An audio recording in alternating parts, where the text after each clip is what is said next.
Greater Hyderabad పరిధిలో కల్తీ ఆహార పదార్థాల నియంత్రణకు జీహెచ్ఎంసీ ప్రత్యేక చర్యలు చేపట్టింది.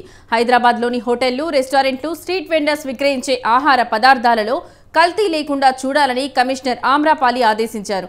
హోటళ్లు, రెస్టారెంట్లను నిరంతరం తనిఖీలు చేసేలా ఫుడ్ సేఫ్టీ అధికారులకు ప్రతివారం టార్గెట్ ఇవ్వాలన్నారు. జూనియర్ అసిస్టెంట్ నుండి సూపరింటెండెంట్ వరకు బదిలీలకు అంతర్గతంగా కమిటీ వేసినందున కమిటీ నిర్ణయం మేరకు బదిలీల ప్రక్రియను కొనసాగించాలని సూచించారు. సిఆర్ఎంపీ ద్వారా జీబ్రా క్రాసింగ్, లైన్ మార్కింగ్తో పాటు ఫుట్పాత్ వద్ద ఏమైనా గ్యాప్లు ఉంటే వెంటనే పూర్తి చేయించాలని కమిషనర్ ఆమ్రపాలి ఆదేశించారు.